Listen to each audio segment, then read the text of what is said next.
Welcome back to the show, everyone. Dana and I were getting heated.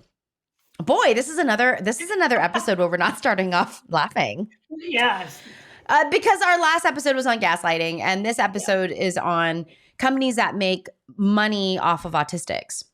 And so inevitably, Autism Speaks came up because while our audience will not hear this episode in April, which is Autism Awareness and Acceptance Month, Dana and I are taping this episode in April. Yeah. So we're here in this space.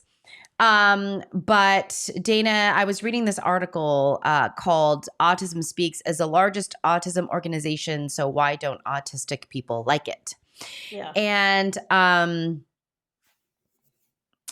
so I think, where should I start this, Dana? Okay. Just read it. So I'll read it. I'll read this. So I'll read this. This is an article in Artfully Autistic. It's actually a little bit of an older article. It was published on March 14th, 2022 by Tori Morales. And she says, even before I realized I was autistic, I didn't like Autism Speaks. The organization has had a reputation of speaking over autistic people instead of elevating our voices, and I knew I wanted no part in that. Especially a few years ago, their website was exclusively tailored to parents of autistic children, only further alienating people like me. They used to put out advertisements that seemed to demonize autistic people, and it was off-putting. Today, the website looks different. Autism Speaks has made attempts to superficially improve their image. So is Autism Speaks uncanceled? No. I'll make that clear here. Though they may have made attempts to look different, they are still not an organization that you should support. I was inspired to write this article by a recent Twitter hashtag trending in the autistic community, hashtag #AutismSpeaks. It's a good hashtag, but for people not already involved in autism advocacy or disability rights, looking at the Autism Speaks website is not obviously heinous. I would like to explain here why I and most other autistic people urge everyone not to donate to the largest autism organization, right? And she goes into ABA, or Applied Behavior Analysis. And she kind of moves through the article about talking about why the Autism Speaks is negative, is a net negative for the autistic community. You know, Dana and I talk a lot about net positives and net negatives because nothing is all good and all bad.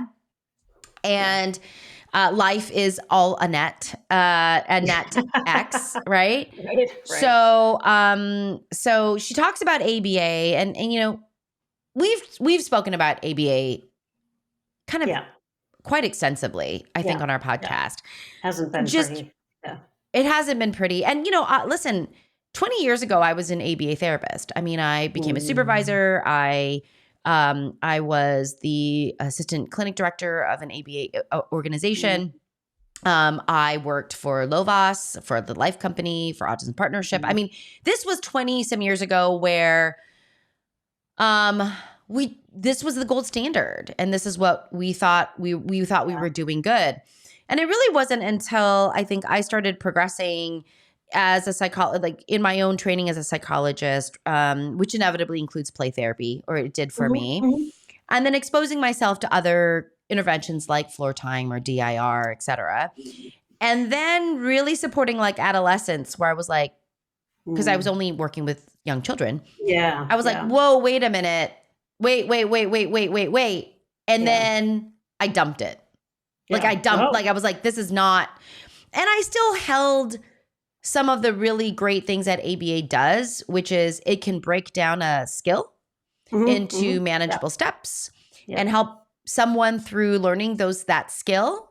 That's great. That's a great format. But the idea of compliance-based training using reinforcement and punishment, Mm. or reducing human behavior to SR, stimulus response, Yeah.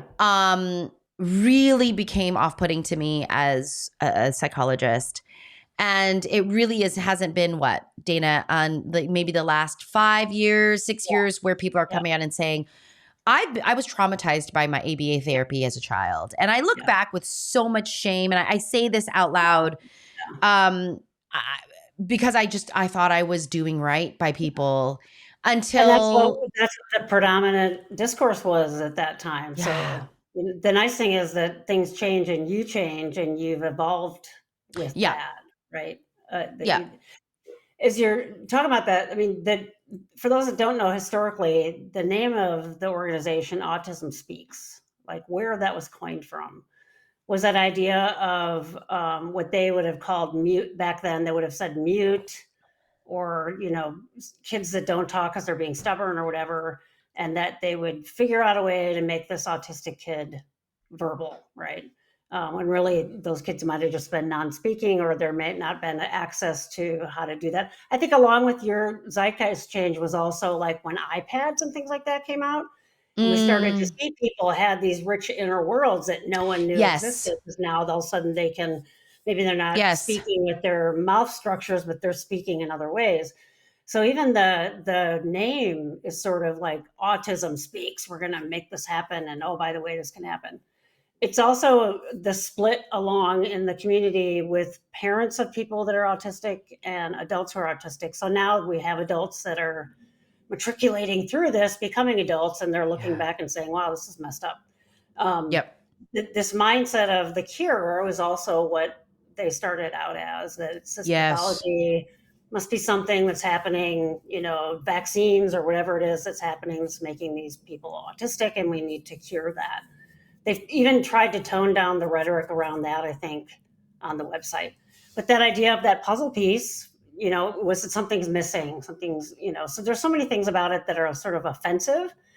yeah, And then this is our overreaching thing of it being a for-profit kind of organization that they do, good old America. Autism Speaks isn't in other countries. It's here in the land of capitalism, where this idea of try to put a label on it and get as much money as you can. And you were working as that therapist around a time when a lot of funding, a lot of government funding was going into that, right? Research to that. Because they were saying insurance-based there's funding, like exactly, and still that. insurance will still pay for ABA, right? Oh, and in many states, it's the The only gold modality standard. of intervention they'll pay for. Yeah. So Yeah. parents, if they're looking for something different, they really have to be resourced themselves, or they're fighting up a huge barrier that is really not surpassable. So there's all these ideas of what can be wrong with this, are that Autism Speaks personifies, if you will, right? And then there's this whole idea of, as you were talking and reading some of that article, of marginalizing and, oh, poor little dears. These are these kids that have this. This is, so you Oh my dropped your gosh, drink Dana. earlier. I dropped my drink earlier, and Dana's like, this is why I had to find my cap. Do you need, So clearly, I didn't have the cap on tight enough because I knocked it over. And do you, there it went. It's all right. I got it. It's just a you got small it? spill. Yeah, I got it. I got it tightened down Okay. It there. sounded big. As we're talking about Autism Speaks, I think this is apropos that might It really focus is. on. It So really this is. idea of these poor, helpless creatures need to be fixed. And then there's also this idea I think we've talked about before about inspiration porn. This Yeah. is what drives me nuts. Like I'll see an NFL team, I think it's the Eagles, their heart's in the right place. They have this whole movement to support autistic kids. And of course, it's sponsored by Autism Speaks. Yeah. So, where all the money is, where all the power is, you'll see those systems of oppression perpetuate, Uh, right? I Just happen. mean, you'll even see like Mark Rober and Jimmy Kimmel Oh, yeah, did an Autism yeah. Speaks Oh, fundraiser too. And Mark has an autistic son.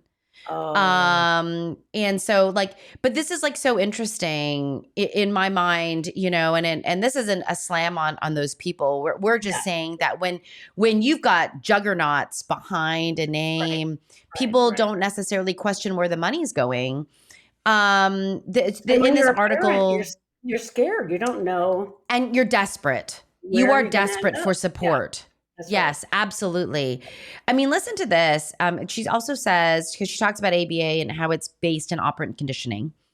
Mhm. Um, but she said it is a method that, according to this paper that she refers to, focuses on reversible behaviors, meaning that operant conditioning, and ABA as a whole, is ill suited to work for autism, which is an irreversible neurotype, Yeah, not a reversible behavior. yeah, yeah. It's all And based that's on like that a idea that it's a behavior and it needs to be corrected. Yeah, yeah, yeah, well, and that, you know, we've spoken a lot about how people judge others' intentions. yeah, yeah, And this is one of the things, like, I think the thing that I've seen ABA do, especially for girls and women, is just drive the masking to a yeah. whole nother heightened Oh, yeah, level, yeah, yeah. right? It's like, oh, I got to act right.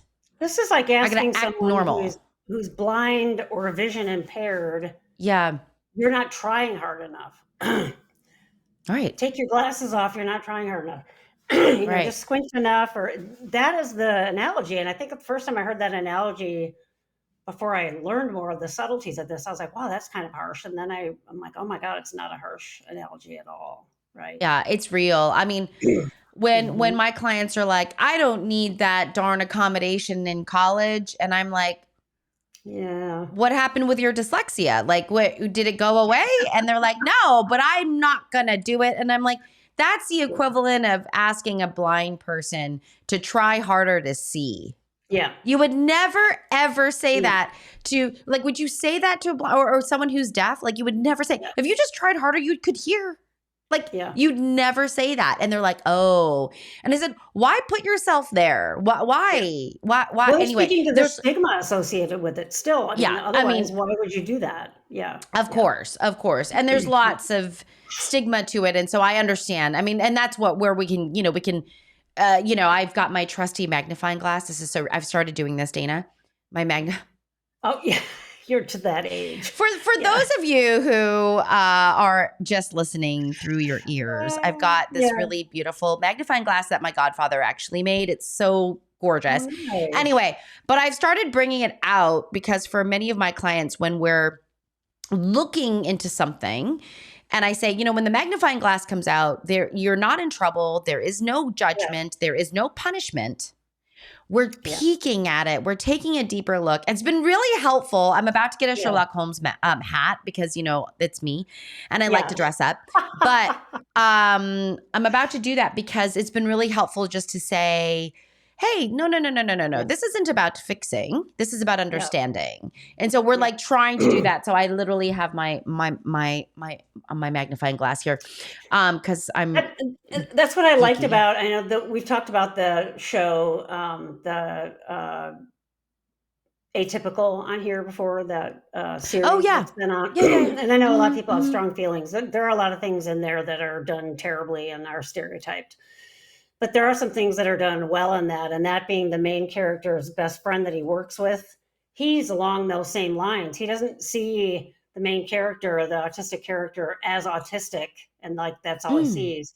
He just relates to him in a way that's like, oh, dude, what about blah, blah, blah? And it really is sort of like just making sense of his behavior and then shaping, if you're talking about like operant conditioning, in a loving way, which is okay, so you don't know how to ask a girl out. Let's do the steps. Yeah. Here's how you talk to, he's actually trying to teach him just some tips for it. It isn't like that ABA, like if you don't do this, I'm going to take your phone away, or if you do it, I'm going to literally put some food pellets in your mouth like you're training a pigeon. Yep. It's so reductionistic, right? Yeah. I think the thing that's I more disturbing about it is we do have evidence now about how harmful it is. There's lots of yeah. literature about the complex trauma in these adults, but Yeah. it's going to take a while for all this to die off because of how much money and influence and power Autism Speaks has. Well, yeah, and Mhm. that ABA I think because inevitably it's connected, but ABA is a huge moneymaker from an insurance standpoint. Oh, yeah. And so we also have a biomedical systemic kind of issue that you and I talk about in regards to diagnostic pieces. Yeah. And, a lot of people think that DSM is a psychological manual. It's a psychiatric manual. And that's a medical manual. Let's just be really clear. We use it, that in the ICD-10 or whatever we're on, 11, whatever, 15 to 200. I don't know whatever we're on right now. But, which I kind of like ICD better, but whatever. That's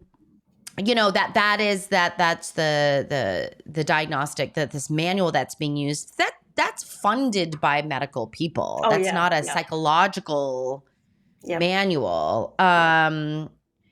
It's just a descriptor of stuff, but it does pathologize, right?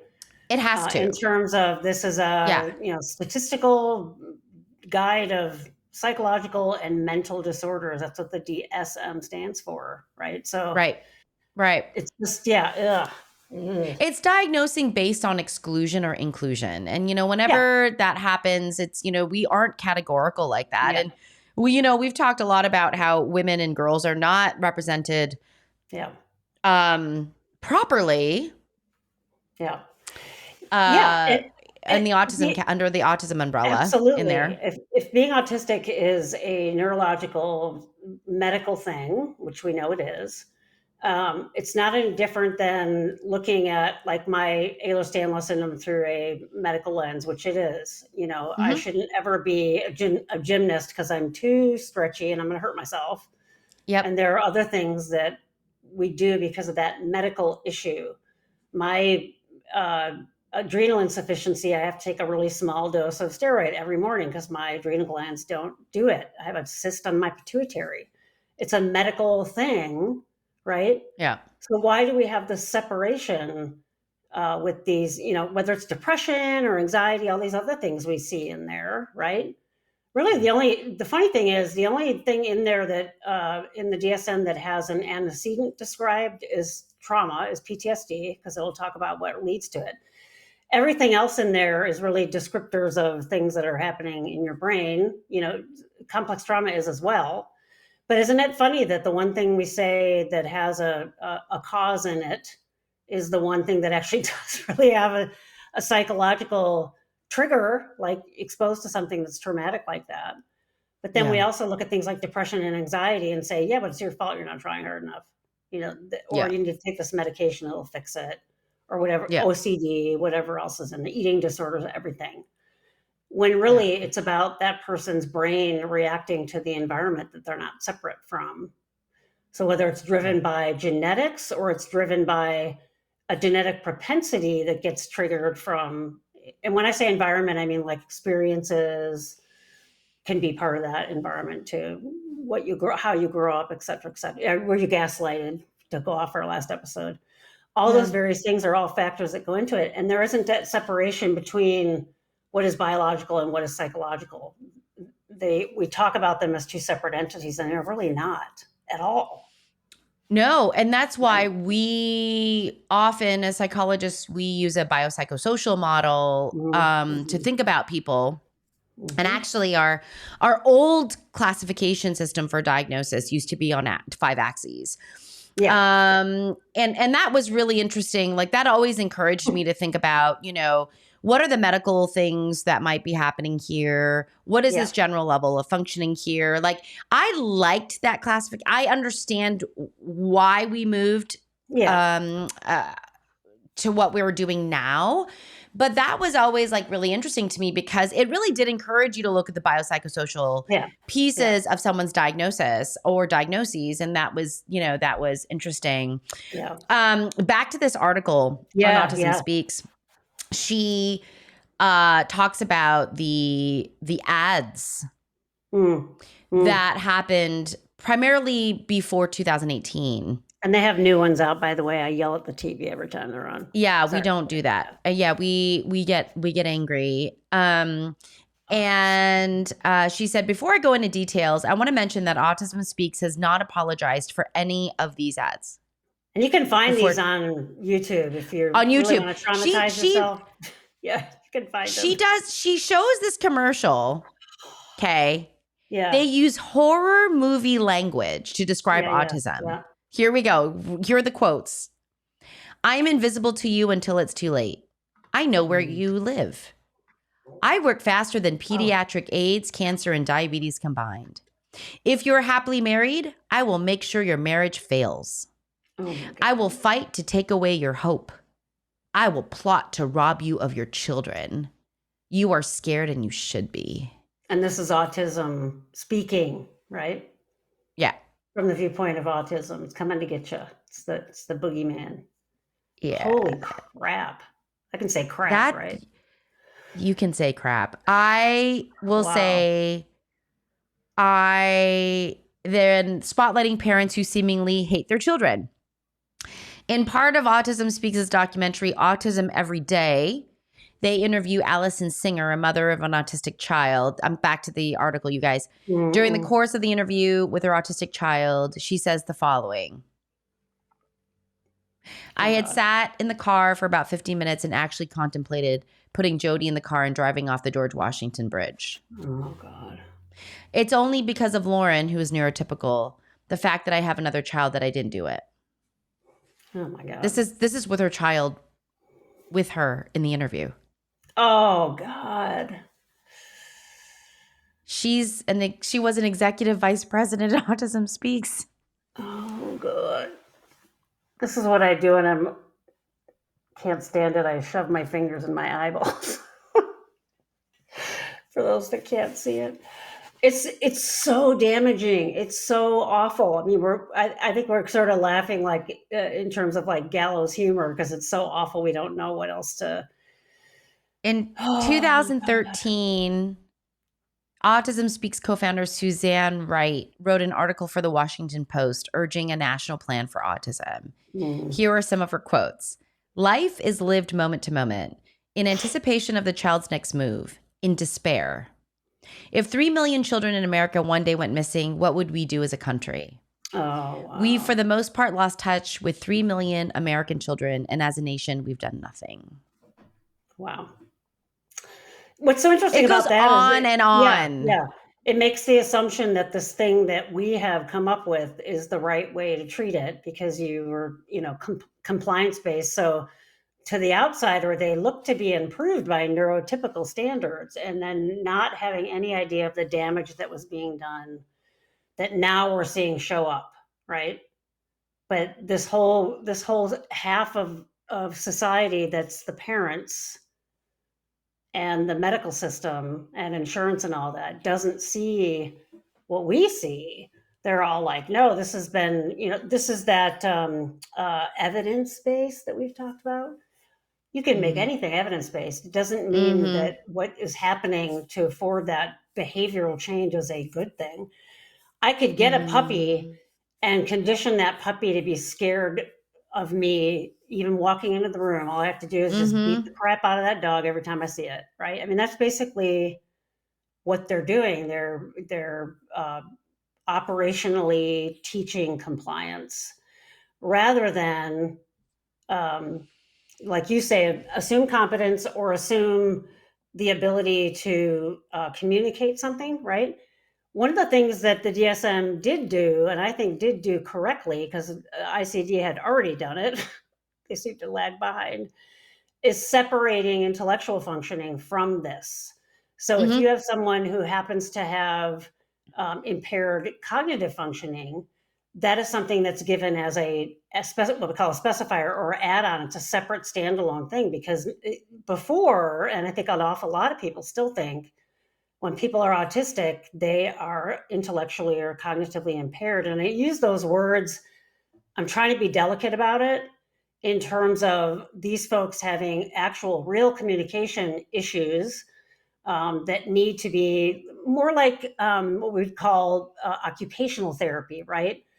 Yeah. Giving these people access to be able to communicate in a way that their brains can communicate, not maybe like us, right? Their vocabulary may be less, maybe they get so Mm-hmm. stressed out there. So other ways to communicate. we've been doing that with folks that we label as, or they are actually, can't take care of themselves because they don't know the order for making a scrambled egg at home without burning the house down. And if that's the reality of it for someone, that's the reality of it, right? So you put them in situations that work for them. My wife used to work for the Lighthouse for the Blind years ago, and she'll tell a lot of stories. The whole function of that place was to get folks that were blind or significantly visual impaired to be able to work. So yes, they'd have to take the bus. They couldn't drive, obviously, but they were doing like assembly work, Mm-hmm. and they were meeting these folks where they were at. They had this whole process of vetting on what they could do, what they could and couldn't do, and for how many hours could they do it, and so on and so forth. I said, well, how did the people that came feel about it? Did it feel like you were just like plugging them into a factory to make them productive? She's like, no, that was part of the process too, is folks wanted to be able to do this. They wanted to be able to earn that money or have something productive that they were doing for society or whatever else. It wasn't that they just forced them into that. So that's what reminds me of, like, when we have these people will talk about the spectrum and levels of support, or what we used to even more harmfully call high functioning, low functioning, and Right. which is really the same thing now. They've just disguised the words with level of support Level of needed. But support. yeah, it's the same thing, really. Meeting the person where that person is at, right? Again, using the analogy of my EDS, I have the hypermobile type of EDS. I've had the vascular form ruled out. I've had tests for that. There are some really scary forms of EDS that you can die from. Would you tell somebody who's got the vascular form to become a marathoner? No, it's a great way to drive them to their death earlier, or to go through labor if they're pregnant. If you know a woman's got vascular EDS and she's pregnant, she has got to have a C-section, and even then it's very scary. Yep. Why do we not meet autistic people where they are at, like that biopsychosocial model, right? Does this person need help with daily tasks? Maybe. Does this person, can they think critically, or do they have the intellectual capacity to do that? Yes, they do. No, they don't. Okay. If they don't, what level are they at and where can we meet them, right? But that all comes down to money as well. It's always about what can we afford to do for these folks. That makes me crazy. Let's just force them into a box and make them a certain way. And, we have evidence now that this is harmful. It's showing up and it's not changing. That's the scariest part. I think that's why you and I are so strongly having this position, talking about it on this podcast, and how we talk about, we really sort of, the fact that we have this podcast and we talk about autism and neurodiversity from an acceptance place, a Yeah. celebratory place, Yeah. is it goes to our fiber. It's why we do this. It's why we're advocates, right? It's why we do the work we do.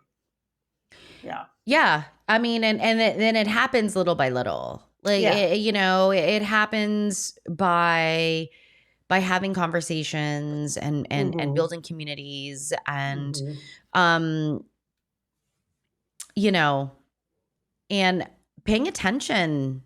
It's when I was younger and Autism Speaks, we would do these walks. Mm-hmm. Um, I just remember early in my career thinking, gosh, we've raised so much money for Autism Speaks, and I haven't met one single person who's benefited from it.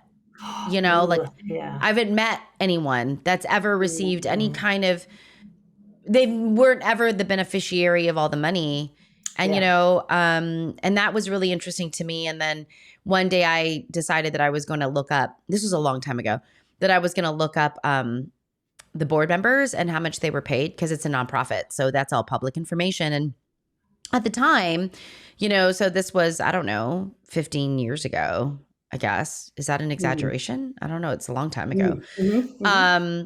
Their CEO of their board was making at the time, so this is over a decade ago for sure, I don't know, 250, 260 thou a year.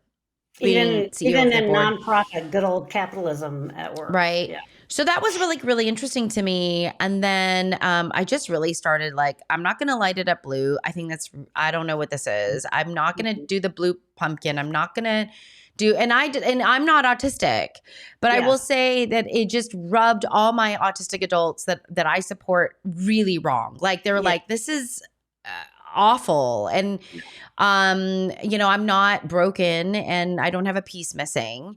I don't, autism That's that speaks is inspiration primarily, porn. Ooh, look, yeah, we that's helped. inspiration porn. Yeah.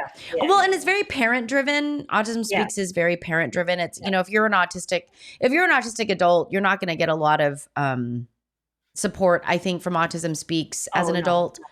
No. Yeah. So that's really interesting. But this idea of like, how do we support organizations?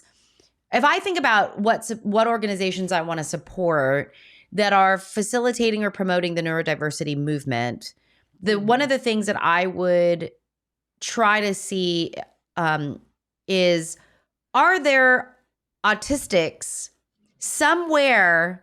Is the autistic voice somewhere in that organization, right? Yeah. Do you have autistics on your board? Do Right. you have autistics working for you in the organization? Mhm. Um, Mhm.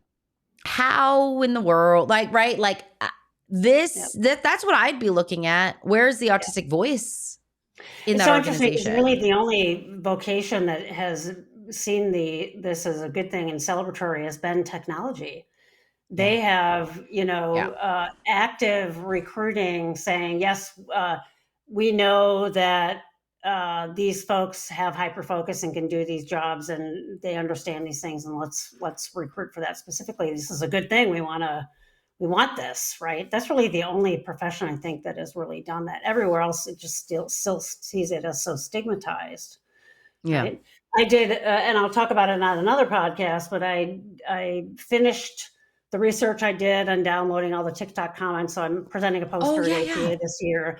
What was Yeah. interesting about it is that there were like 13 what we call essential themes qualitatively, and 4 or 5 of them were things that are in the DSM that you'd expect, and the rest weren't. So these were all comments from adult followers on TikTok for Awake, and some of the comments that they would make. It was regardless of what post I had made, because some people would talk in response to the post or other things. And it was really more, the title of it is to promote the lived experience, to lift the voices of actually autistic adult folks. So Yep. these are all these things that the machine, if you will, right? Autism Speaks, our field. Do I belong to Division 33, which is the, autism and developmental disorders thing of APA? Yes, I do. And I'm on their listserv. And 99 times out of 100, when I get an email through from them, I just hit delete out. I barely read Yep. it because it's so marginalizing even. So, Yeah. but they are the ones that are accepted the poster, which is great. So, that sense of starting to see some of that research of going to the source, like you said. Do you have people working for your organization that actually have this viewpoint? Why is it important to have this viewpoint? This Yeah. is that fight that I had at Antioch when they put out that this was Oh, a the couple months screener, ago, the the assessment screener, and it screener was, but clinic. they now invited me to be on the panel, which is great. They're like, Good. Judy, we didn't know you existed. We have a faculty member who's an advocate who's out. Will you join us? And I'm like, yes, please. So that's sort of rare, though, I think, for them to understand that we need the voice, because clearly we blew it because we don't have the voice. So Yeah. that's the purpose that having the voice serves. And Autism Speaks isn't Yeah. about that. It's about tamping it down and conformity and not wanting to hear the source, right? Yeah. And face your past. Yeah. Like, I get it. Like, I really understand that piece, as I look back with my own shame, Mm, in, the role I played. It's like, I'm very forthcoming with my own journey as a professional. Mhm, mhm. And It's brought you and here, right?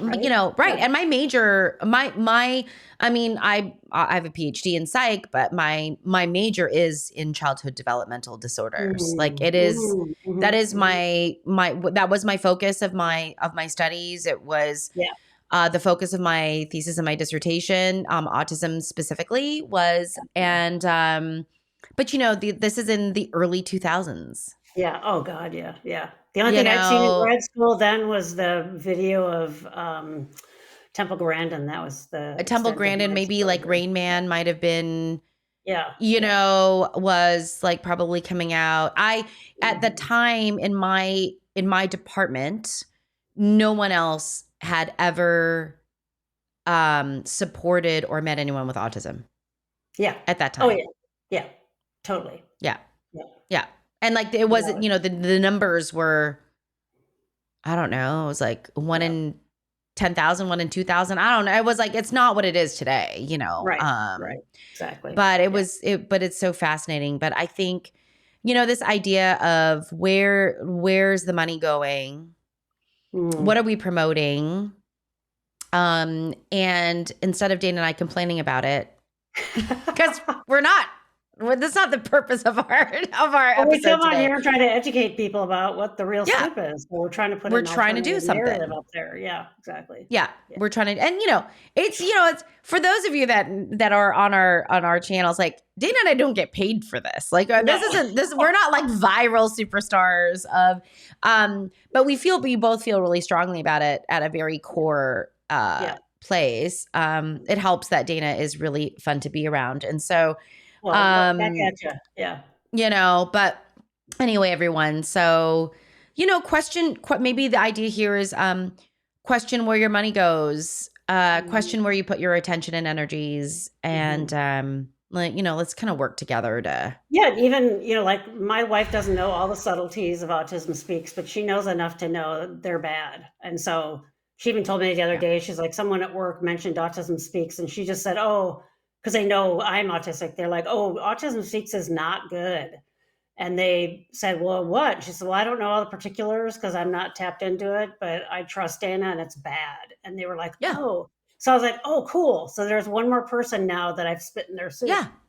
through my You spit wife. in Like, the soup. ooh. Yep. Right. So, yeah. Right. So So we can do maybe that.